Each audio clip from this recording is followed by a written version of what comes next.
Next on Pink Elephant Foxtrot, Culture Crunch. On this installment, we take a look at the collapse and expansion of pocket universes in an essay called Tether. Proponents of the multiverse believe that the universe expands infinitely and behaves like a fractal, creating what the late physicist Stephen Hawking called multiple pocket universes. It's an intriguing theory, but Hawking knew it would remain just that. As he put it, if the scale of different universes in the multiverse is large or infinite, the theory can't be tested. Perhaps not scientifically. Art picks up where science leaves off, and this theory makes the most sense when it is brought back down to Earth. On any given day, human beings are presented with thousands of stimuli to respond to and interact with, regardless of your circumstance in life. This includes our relationships with other people, and the way we choose to react and respond to them determines our universe. Applying the concept of the multiverse to the collective free will of human beings is all fine and well, but it's sort of like believing in the future portrayed on Star Trek.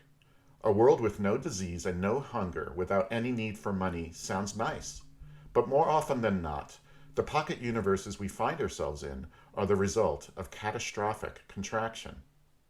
Our fight to turn this contraction into a renewed expansion is anything but personal. Learning the history of people who have overcome unbelievable adversity can put the contractions of your own life in perspective and shorten the tether that pulls you out. But the tether is the thing. There has to be a tether. Louis Armstrong was raised by a single mother in a poor area of New Orleans called the Battlefield.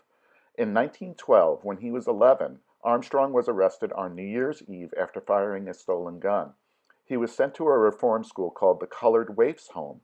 The harsh conditions and strict rules could have broken anyone's spirit, but there was a tether in the form of a school band. Louis took cornet lessons and soon became the band leader. It is hard to describe the relevance and influence Armstrong's talent had on the world. The artistry in his early recordings is still unprecedented and unparalleled. Armstrong would become one of the highest paid and most celebrated artists in the world. He was the first black musician to cross over into white American culture, acting as a tether for countless other black artists. Armstrong also represented the United States on several international tours sponsored by the State Department. He sold millions of records worldwide and performed for royalty. None of this would have happened were it not for the music instructor at the Waifs home, a man named Peter Davis, or the kindness of a Jewish family Louis worked for, the Karnofskys, who owned a local business and bought him his first cornet. Three tethers which combined led to infinite expansion: education, encouragement, and music. The third would not have saved Louis Armstrong without the other two. He is one of America's greatest success stories. Louis Armstrong represents the American dream, but there were efforts made throughout his life to cancel his career, in part because of his complex views on race. Many felt that his stage persona was a sort of pandering Uncle Tom. That view is still espoused by some, but Armstrong's relationship with race was far more complex. In 1954, in a case called Brown versus Board of Education, a very different Supreme Court than the one we have today ruled that segregation was illegal.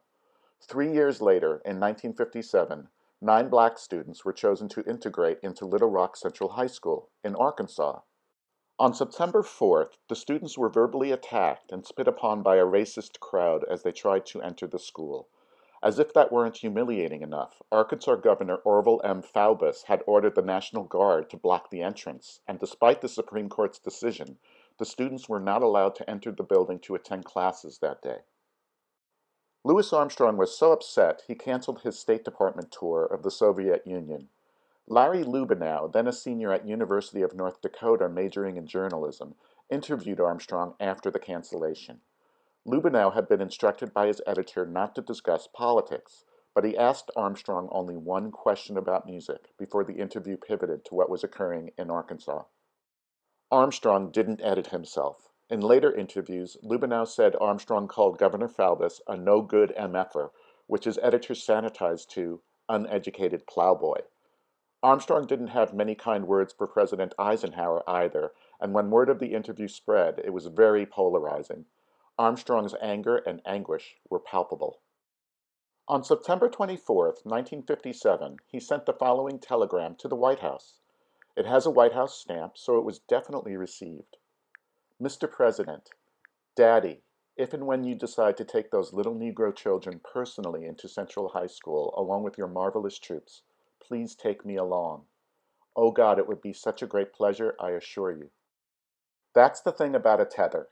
It is a gift that keeps giving. Many feel that Armstrong's telegram was the main impetus for Eisenhower's decision to send in the 101st Airborne to escort the children to school. Perhaps Eisenhower couldn't help but grab on to the tether Lewis threw. We will probably never know for sure, but in a way, it doesn't matter. Louis Armstrong opened a door to a universe that had previously been painted shut.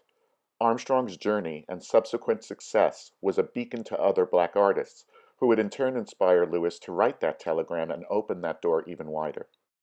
One was a young girl from Philadelphia who listened to the recordings Lewis made with blues singer Bessie Smith to help cope with a traumatic childhood. Her name was Eleanor Fagan, and she would eventually change it to Billie Holiday. Louis Armstrong's telegram to President Eisenhower was definitely a pivotal moment in the struggle for civil rights. But if you are looking for ground zero, look no further than Billie Holiday's first 1939 recording of Strange Fruit. Against all odds, and against the advice of her manager and record label, a sobering song about lynchings in the South became a huge hit. But there was an enormous price to pay.